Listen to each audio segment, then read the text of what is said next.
Hello అందరికీ. చికెన్తో chicken momos, chicken samosa సాఫ్ట్గా బాగా వస్తాయి. అందరూ ట్రై చేయండి. ఈ వీడియో నచ్చినట్లయితే లైక్ చేయండి, షేర్ చేయండి, సబ్స్క్రైబ్ చేసుకోవడం మర్చిపోవద్దు. చికెన్ తీసుకొని బోన్లెస్ చికెన్ చిన్న చిన్న ముక్కలుగా కట్ చేసుకోవాలి.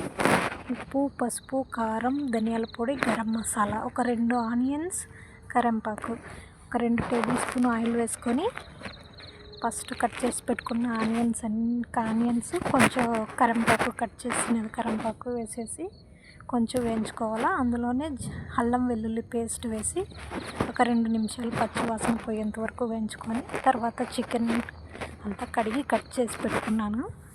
చికెన్ వేసుకొని కొంచెం ఉడకనిచ్చి ఒక 5-10 మినిట్స్ ఈ మసాలాలు అన్నీ వేసేసి అన్నీ ఒకేసారి వేసేయచ్చు. బాగా ముక్కలకు ఉప్పు, కారం అంతా బాగా పడుతుంది.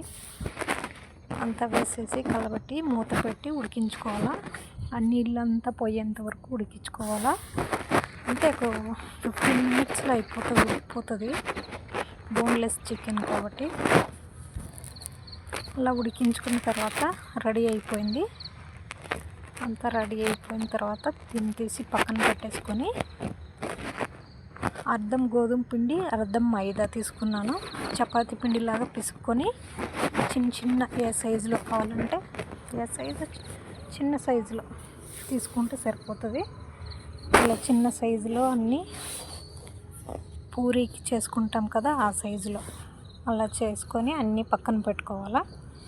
అన్నీ పక్కన పెట్టుకున్న తర్వాత ఈ చికెన్ అంతా రెడీ చేసి పెట్టుకున్నాం కదా, అది ఒక స్పూన్ నిండా పెట్టేసుకొని కడుపు చేస్తాం కదా అట్ట ఇలా పెట్టేసుకొని ఇలా చేసుకుంటే మోమోస్ షేప్లో అయినా చేసుకోవచ్చు, అది మీ ఇష్టం.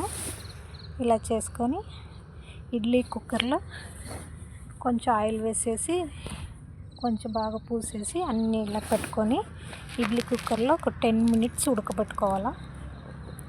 అన్నీ అలాగే చేసి పెట్టుకోవాలా. చూడండి అన్నీ పెట్టేసినాము. ఒక 10 మినిట్స్ ఉడకబెడితే సరిపోతుంది. అదే పిండితోనే మళ్ళీ చపాతీలాగా రుద్దేసి కొంచెం లైట్గా ఆ పక్క ఆ సైడ్ ఈ సైడ్ లైట్గా కాల్చేసి షేప్లో కట్ చేసుకోవాలి. ఆ సైడ్ ఈ సైడ్ కట్ చేసి 4 సైడ్లు కట్ చేసి పెట్టుకోవాలా. సమోసా చుట్టేకి చికెన్ సమోసా అంతా కట్ చేసుకొని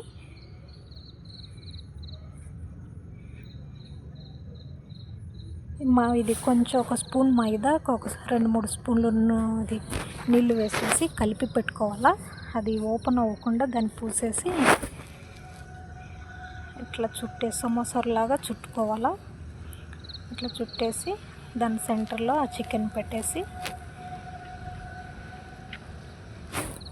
ఇలా అంటించేసేయాలా. కొంచెం లైట్గా పూసి అట్లా అంటించేసి ఒక 2 నిమిషాలు అట్లా పక్కన పెట్టేసి మళ్ళీ డీప్ ఫ్రై చేసుకుంటే సరిపోతుంది. ఓపెన్ అవ్వకుండా ఉంటుంది.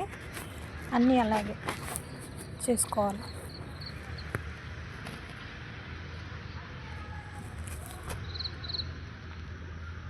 అన్నీ అలాగే చేసేసుకొని డీప్ ఫ్రైకి ఆయిల్ పెట్టేసుకుంటే అంతలోపు హీట్ అవుతుంది.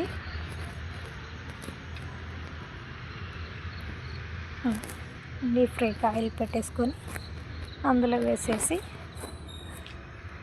ఆ సైడు ఈ సైడు గోల్డెన్ కలర్ వచ్చేంత వరకు వేయించుకునేస్తే చికెన్ సమోసా కూడా రెడీ అయిపోయిస్తుంది.